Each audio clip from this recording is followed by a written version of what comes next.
Sidney, how did the few minutes that you spent on the ice feel? Felt pretty good. It's nice to get back out there and first time, so take it in stride. But it's nice to get back out there. So where does this mean that you're at? Are you symptom free, or they're controlled now, or what does this mean for you?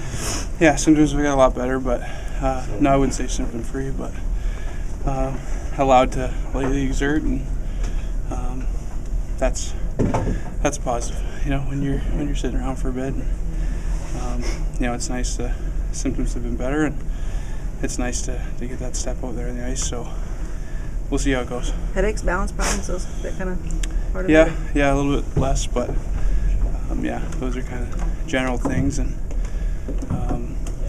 that'll be the real test. The motion stuff's kind of been the issue for the time before, and now going through it a bit now. So the good thing is I have a pretty good handle on it, and I was able to improve that.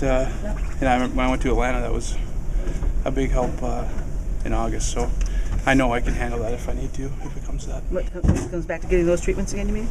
Yeah, if need be. I think, like I said, I have a handle. It's not like I'm guessing as much at this point. So I know that that's something that can be fixed. I'm more worried about getting rid of the symptoms. Is that likely to go back to the Georgia and do that? Hopefully not. But the motion stuff is still a little bit iffy. So I want to make sure that I give it a fair shot, but at the same time, it's something that I know I can improve. So when did you first speak with the doctor about taking this step today? Maybe a couple days ago. So it's just it's nice to get out there. Obviously, there's some restraints too, but that being said, it's better than being on a bike or sitting around. So I'd much rather be on the ice. Has last month been more frustrating for you than maybe even anything you went through last year? Just to finally be happy enough to get back to playing again, and then to have this happen. Has this been even more frustrating? It's different. I wouldn't say more. No, I think at different points when I was going through, it was so new and so many questions and not a lot of answers either. So this is kind of a tough injury. It's not clear cut all the time, and now I think I know a lot more. I know a lot more about what I'm feeling and how to improve it. So I think being a little more familiar actually probably helps a bit. And at the same time though, it's tough to come back and be out, but I think I've got a bit better handle on it right now. What do you think of all the plays we're going to see for you out there today? Yeah, that was a nice gesture, and I think especially at a time like this, when things are tough and obviously some adversity with the injuries and with a few losses, we need to stick together. I think that was a good sign right there of sticking together, and whenever you have adversity, I think there's always times where it's kind of in question, or your team's in question, characters in question. I don't think there's ever been a point with our group, so it's good to see everyone sticking together, and I think we'll see the results out there on the ice. How important was it for you to come on this road trip and support this team through this? Yeah, the fact I'm able to skate is good, but you always want to be around them, and I think whether you're winning, obviously you want to be part of that, but when you're losing too, you want to be there and go through it. So I think for me to be here is hopefully good for both. I think it's good for me to be around the guys and hopefully support them, and hopefully they can see that I'm getting closer and closer. So that's a good thing too.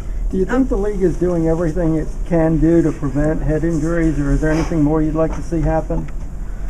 I think they're doing a pretty good job. They can only do so much. At the end of the day, it's up to us as players, and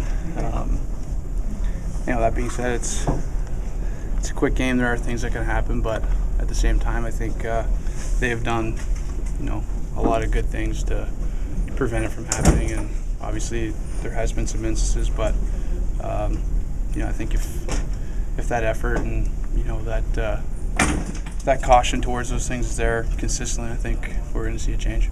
You said the timing was interesting. Obviously, the doctors can tell you what you can do when and whatnot, but it just seemed like there was stuff out there that was reaching a really loud point in terms of social media and things, whether you were dogging it or not, whether there was a rift in this team or rift with you in the captaincy. What do you say to all that?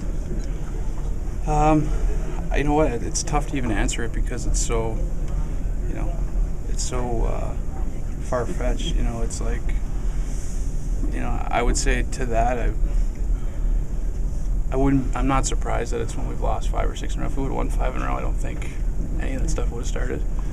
And let's be honest, the Steelers are out, and Penguins are what there is to talk about, and anything that can be brought up or started, especially given the situation, it's a pretty easy fit. So, been around hockey long enough to know that this stuff seems to come out when you're losing. So, as long as guys don't get caught up in it, and I don't think they have, I think we're much better off not even listen to it. Have you had any indication that anybody in the organization questions what your situation is? No. It's too bad we even have to sit here and talk about it, to be honest with you.